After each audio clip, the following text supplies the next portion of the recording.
the 3 odd cards. Now, in a brushing motion, he'll brush aside the discards and switch the kings back into his hand. Here's how he does it. So the kings are flexed on the table.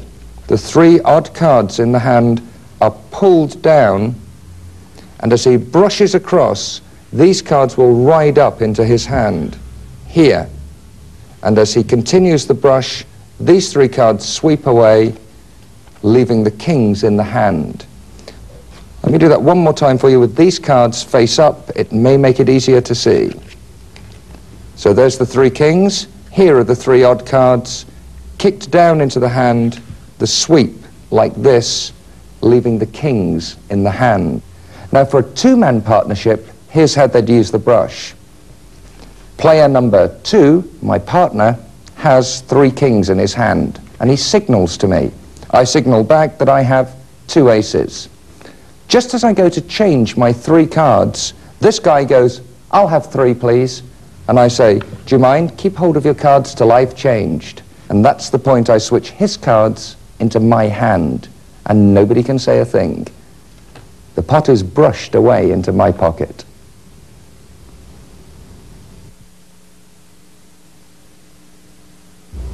Another move used by 2 cheats in partnership is known as the spread. Now, you may or may not have heard of the term 4-flusher to mean a guy who's not totally honest. This comes from a very, very petty hustle where a guy would have, say, 4 spades and a club, and at the end of the hand would throw them down like this and call a flush. Now, in a loose game, he may get away with that, but the spread makes it devastating. So let's say I'm the main cheat, and the guy who's holding this hand is my partner. What I do is I bring the club to the front, and I start betting as if I have a flush. Then at one point, I put my hand down in front of me, but I palm away the odd club as I reach for money or whatever, but I ditch the club. I'm now literally a 4-flusher because I'm only playing with 4 cards, but I still keep betting a 5-card flush.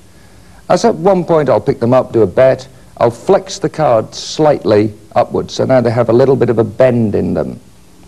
Meanwhile, my partner, having been signaled to and he knows what I want, will palm off the 1 spade card here.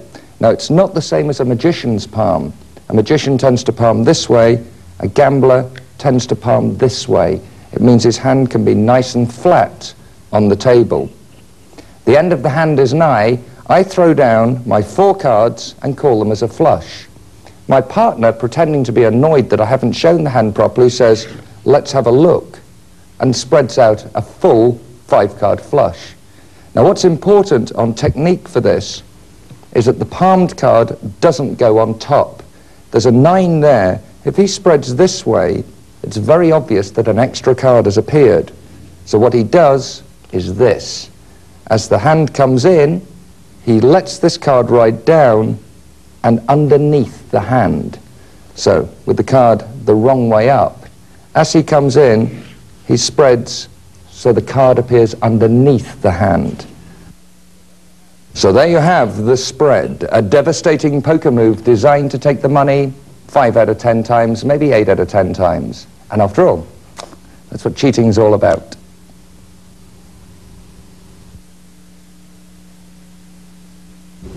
Mucking is the professional term for switching and palming cards.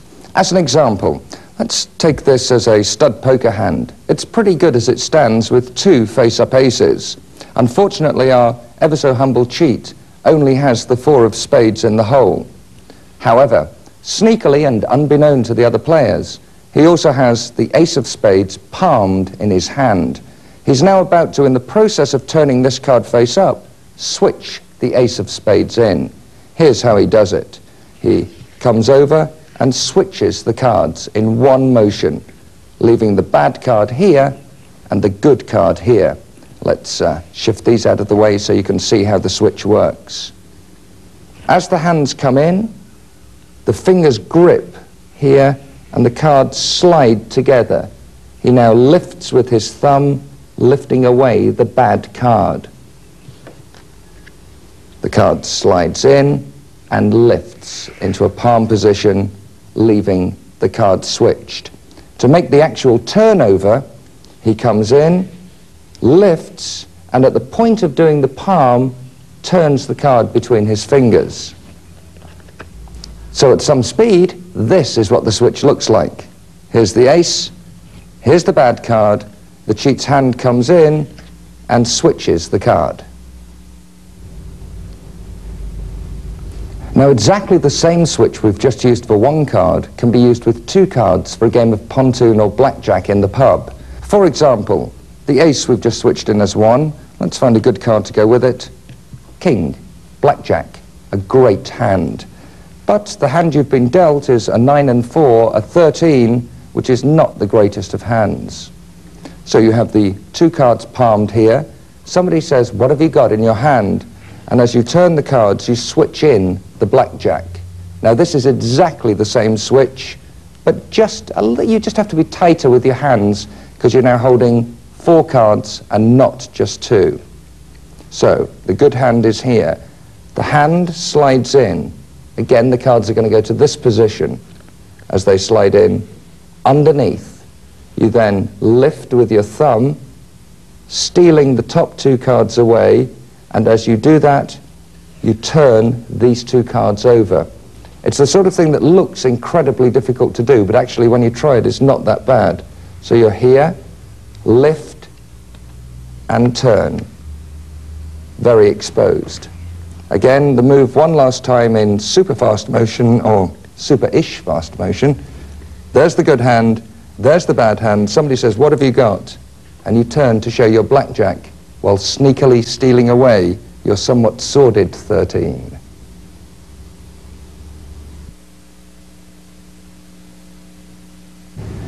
The closest a low-down petty hustler a pub player will come to true sleight of hand in a gambling sense is known as running a slug. And here's how it works. Let's say he's playing stud poker. At the end of the hand, he's dropped out because it's not a great one. He'll remember his cards, 2, 5, 9, 10, and ace. That's all he has to remember, like a telephone number, 2, 5, 9, 10, ace. He throws those cards onto a discard pile, but as he does so, he'll bend the top card slightly, crimping it. Let's make this very exaggerated so it's going to show. So he's crimped that 2. So there's his hand, 2, 5, 9, 10, ace. Now one thing to notice about this is he positioned the highest card, the ace, at the back of the hand. So they go onto the discard pile, thrown away. At the end of the hand, the deal's going to come to him. He'll do a cut of the cards, cutting at the crimped card. So now he cuts here, cutting that original hand back to the top of the pack. He cuts the cards and shuffles, leaving at least 5 cards on top. He'll now do some form of false cut, and depending on his expertise, it may just be that, or he may go for something quite swish, but he'll false cut the pack. Now he's got to deal out the hands. Stud poker, in most games, is 1 card face down and every other card face up. Now, there are going to be 3 more face-up cards to each hand, but this guy already knows that the whole cards are 2, 5, 9, 10. Not only has he got the advantage of knowing everybody else's whole card, but he also knows that he holds the highest hold card, the ace. Now, he won't win every hand using that method, but he's certainly going to win 6 out of 10.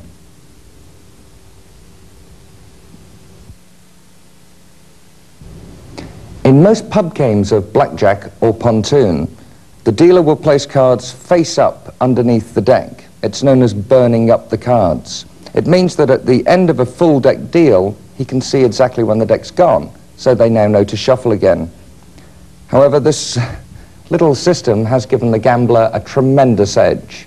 Here's why. Let's take a hand that's come out as so, a great blackjack for this player. So the dealer can gather up the cards, throwing them under the deck. He'll now play the next hand. 20, he plays 12. 13, oh, should I go for it? No, unfortunately, bust out.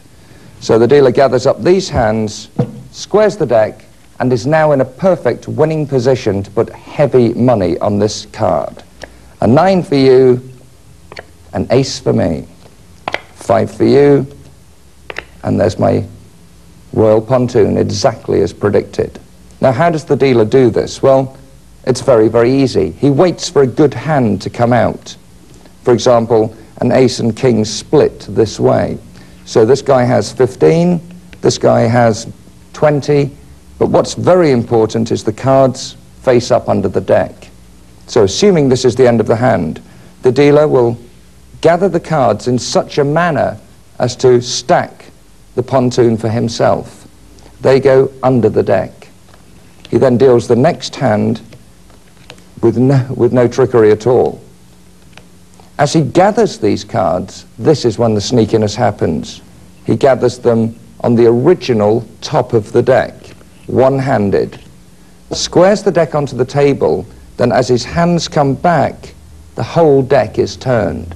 So now he's dealing the hand off the original bottom of the deck, which means, of course, that he'll get the pontoon.